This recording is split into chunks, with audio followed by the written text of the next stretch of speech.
Et voilà, on est là. Bonjour tout le monde. Bonjour tout On le est monde. là au travers cette tempête de neige qui se passe ici. C'est assez fou quand je regarde à travers la fenêtre. Mhm. J'imagine que c'est la même chose pour vous qui nous écoutez, parce que vous êtes majoritairement au Québec. Oui, Est-ce qu'on est live, Jean? Oui, tu nous oui, as mis là, on ça est live fonctionne. et en fait, je Si viens de dire à tout le monde qu'on est là, on est live.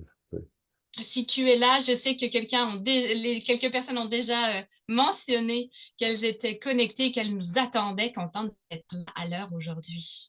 Oui. Mhm. Moi, je Alors, fais que partie de dit? ceux qui sont contents qu'il neige. Oui, oui, encore au mois d'avril. C'est vrai. Je me demandais encore ce matin, est-ce que c'est la tempête où on se dit, ah, je suis découragée. Ou Oui, est-ce ça qu'il y en en prend aura une toujours. autre? Je sais pas. Mais en tout cas, moi, je ne suis pas encore prêt à commencer mon sevrage de ski. C'est Donc, vrai. oui. Génial. Qui est là? Effectivement. Dites hashtag live, ceux qui sont là. Si vous êtes en rediffusion, hashtag rediffusion, en différé, en asynchrone, patate, dites ce que vous faites. Euh, mais on veut savoir qui nous écoute. C'est important pour nous. Ça nous motive, ça nous mobilise, ça crée pour nous le sentiment que ce qu'on fait, ben, on ne parle pas dans le vide. Donc, merci de nous le dire quand vous êtes là.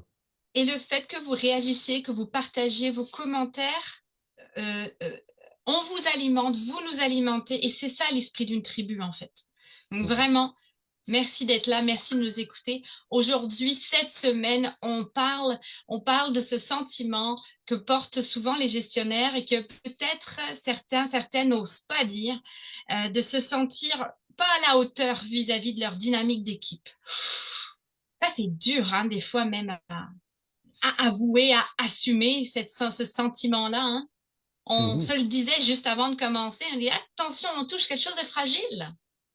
Effectivement, c'est vraiment quelque chose de fragile parce que au-delà de la capacité d'introspection, je pense que tout le monde passe régulièrement, plus ou moins fréquemment, devant un épisode de dire, tu sais, c'est comme découragé, découragé de ce que l'équipe fait, découragé de ce que tu essayes de faire pour l'équipe, découragé euh, puis te dire, de se remettre en question, est-ce que je suis à la bonne place? Est-ce que je suis en train de faire la bonne chose?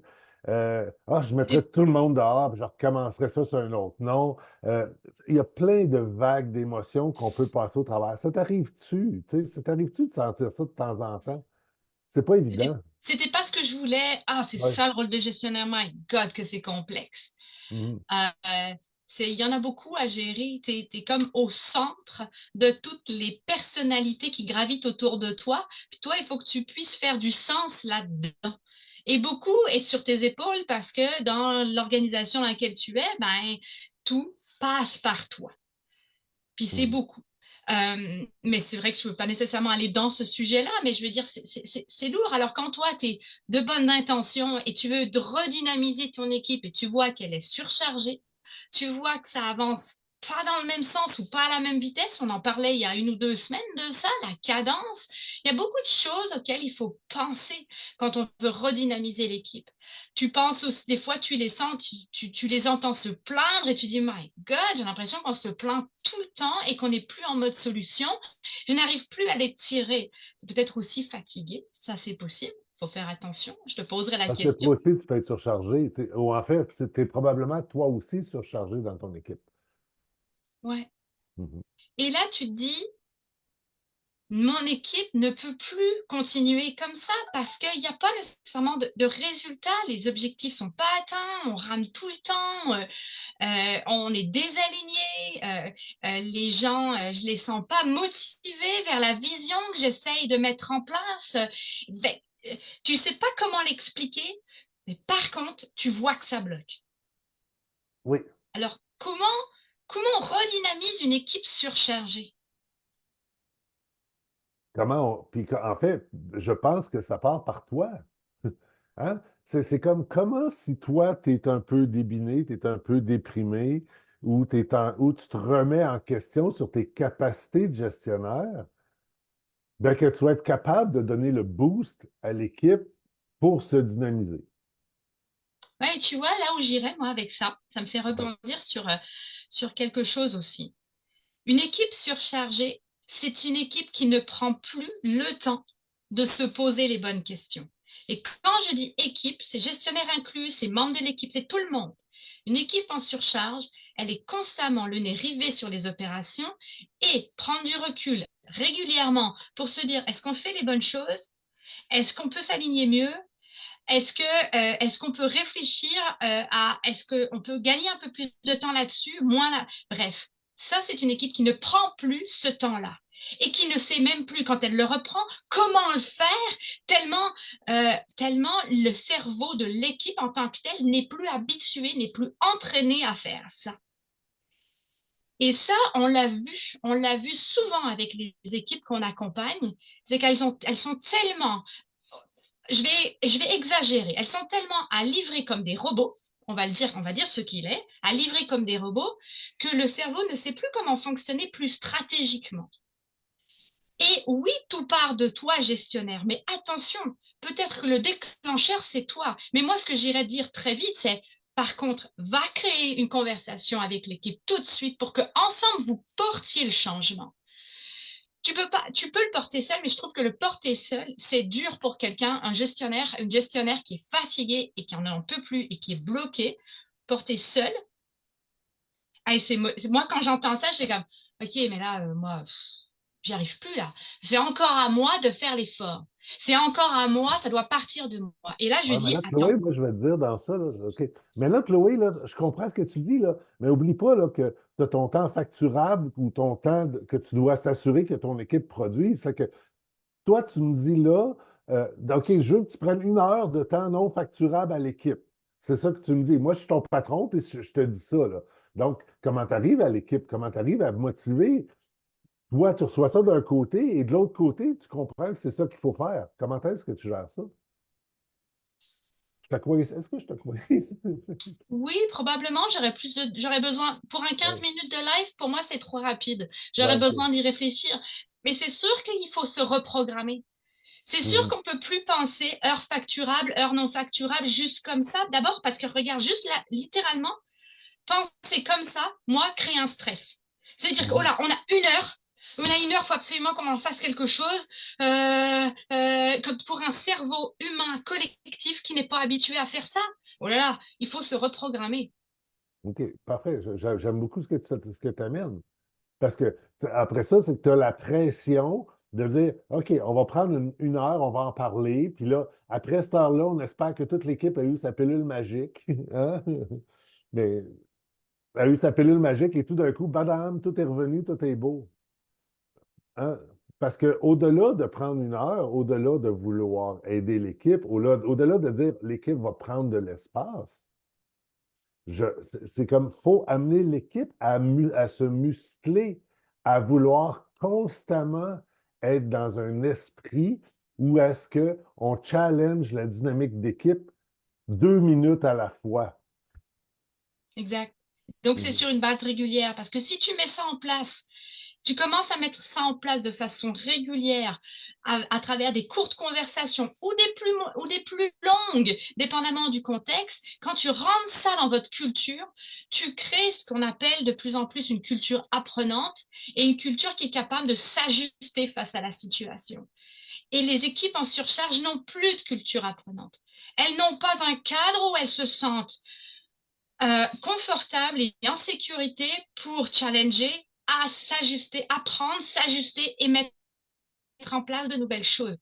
Elle est constamment rivée vers un seul objectif, livrer, livrer, livrer, livrer. Et là, il faut que tu lui demandes. Et là, donc, il va y avoir une sorte de passage, une transformation à dire, OK, là, attends, le muscle, le cerveau, on va le changer. On va lui donner une autre façon de réfléchir ensemble, une autre façon de s'ajuster, de trouver des solutions.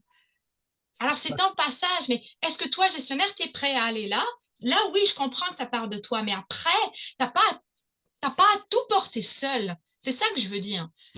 Parce qu'il y en C'est a qui drôle, lanceraient la serviette de savoir que c'est encore sur leurs épaules. ouais, j'allais exactement là, Chloé, parce que le gestionnaire, aujourd'hui, c'est que si l'équipe elle a vraiment le temps facturable et que toi, t'en parles et que c'est dans ton quotidien et que c'est dans ton vocabulaire et que c'est régulier, puis qu'il y a juste ça, Puis là, tu dis, OK, là, on prend 1 heure pour s'ajuster, mais que tu n'amènes pas ça dans une culture apprenante, pour prendre les mots que tu as dit, mais dans cet esprit-là, la charge mentale de s'assurer que l'équipe se dynamise, fasse ce qu'il faut, elle reste que chez toi.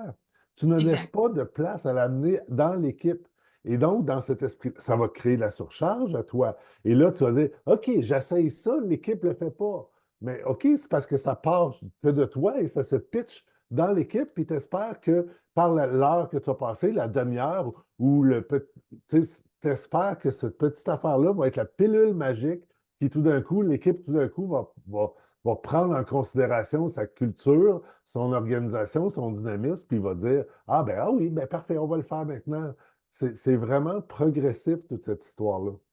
En fait, c'est toi, est-ce que tu considères porter une culture apprenante? C'est-à-dire, si tu veux la mettre en place dans l'équipe, déjà essayer de voir qu'est-ce que toi, tu détiens qui pourrait rentrer là-dedans, qui pourrait soutenir cette culture-là. Tu l'as probablement.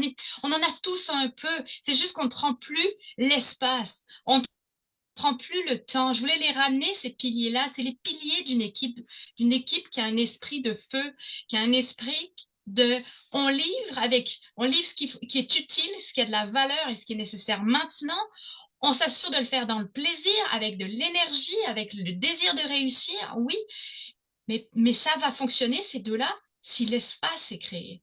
Et attention, on n'est pas en train de te dire qu'il faut que 5 jours sur 5, tu sois en réflexion et en stratégie. Non, et c'est ça qui est difficile à comprendre pour une équipe surchargée. Wow, tu me demandes de mettre les freins. Non, je te demande de créer de l'espace de façon progressive, de créer du mouvement de façon progressive. Et oui, après, c'est de se regarder soi déjà, pour se dire, OK, où est-ce que moi, je peux recréer cet espace pour moi, pour le porter mieux vis-à-vis de l'équipe et ensuite demander à l'équipe de le porter avec moi. Et c'est du temps qu'il faudra pour ça. Et dans cet esprit-là, je ramène toujours l'image que je dis souvent, là, que dans un feu, l'espace, c'est l'oxygène du feu. Donc, un Mm. feu qui n'a pas d'oxygène ne prend pas. Ça fait un show de boucan que je dis souvent. Hein? Mais en même temps, un feu qui a trop d'espace ne prend pas non plus. Hein? Ouais. Donc, il faut trouver le juste espace pour qu'il y ait assez d'air pour créer le dynamisme, le mouvement, l'intérêt, mais pas trop, puis pas assez. Et chaque équipe a sa propre saveur dans ça. Il faut l'accepter, mais il faut donner l'espace à ce que l'équipe prenne son espace. C'est un peu notre. Mais et si tu veux que tout, je reviens à la pilule rose, si tu veux que tout arrive en l'espace de 2 mois, oublie ça, tu vas droit dans le mur. C'est par des micro-victoires, tu transformes une culture d'un groupe de personnes avec chacun ses forces, ses personnalités. C'est pas que, ça ne peut pas se faire du jour au lendemain. Ça prend du temps. Ça prend du soutien. Puis tu sais qu'on est, je veux dire, tu sais qu'on est là aussi. Je veux dire, c'est pour ça que on va chercher du soutien pour avoir un œil externe pour venir nous aider à revoir les choses autrement. Et c'est marrant, ce matin, je me suis levée avec la question suivante que je vais redéposer dans les réseaux sociaux dans pas longtemps, c'est est-ce que s'adapter, c'est se reprogrammer? Et ça m'est venu quand j'ai regardé mon fils ce matin prendre son temps, s'habiller, être un peu dans la lune, etc. Et moi, ça venait me chercher, ça venait me chercher. J'étais comme, ça me créait de l'angoisse, ça bougeait pas, puis il fallait passer la porte. Et là, dans ma tête, j'ai eu un flash, j'ai fait, oh là, est-ce que m'adapter à l'autre, c'est qu'il faut que je me reprogramme? Une belle question qui vaudrait un autre live, je pense, Chloé. Ah, donc là-dessus, j'ai envie de vous dire, on en parle beaucoup parce qu'on y croit énormément. On part une cohorte de gestionnaires parce qu'on veut épauler les gestionnaires à redévelopper cette culture apprenante chez eux d'abord, chez eux pour pouvoir encore mieux la porter auprès de son équipe. Et il y en a des gestionnaires qui veulent d'abord aller là avant d'impliquer leur équipe. Et notre cohorte, notre formule allumage pour cohorte de gestionnaires, elle est faite pour ça. Elle est faite pour recréer de l'espace sur une base réaliste dans ton quotidien, 3 fois 3 heures, une fois par mois, d'avril à juin. Donc, puis après, il y a 2, 3 choses qui s'ajoutent, mais je veux dire, et rien de fou, de mirobolant dans ton quotidien, juste de quoi te prendre du recul et te dire, et te permettre de dire ce que je veux vraiment et qu'est-ce que je veux apporter à l'équipe. Donc, les liens sont sur la place, on va encore en parler, on poursuit. On commence le 16 avril avec toi et d'autres gestionnaires qui ont le goût d'aller là. Et on te garde dans l'efficience. Ce n'est pas un parcours de leadership, c'est un parcours où tu vas, toi, te reconnecter aux saines habitudes de collaboration en équipe et pour que tu les portes mieux et que tu les apportes encore mieux à l'équipe. Puis on est là avec toi, avec plusieurs personnes. Puis on a juste hâte de te le faire tester parce que c'est notre première formule de cette façon-là. Puis on a vraiment, vraiment le goût de la vivre avec toi. Puis qui c'est qui embarque? Qui c'est qui embarque? Un, parce que à travers tout ça, c'est les habitudes de travail en équipe. Quand est-ce la dernière fois que tu as pris le temps de simplement y réfléchir à ça? Hein, même à l'université, au cégep, là, on prend pour acquis que le travail d'équipe, tout le monde sait comment le faire. Non, non. Il y a des comportements de base à avoir et c'est ça qu'on amène. Et comme dirait Jeannot, l'important c'est de se mettre en mouvement. Hein, Jeannot? Allez, clin d'œil à toi. Salut tout le monde!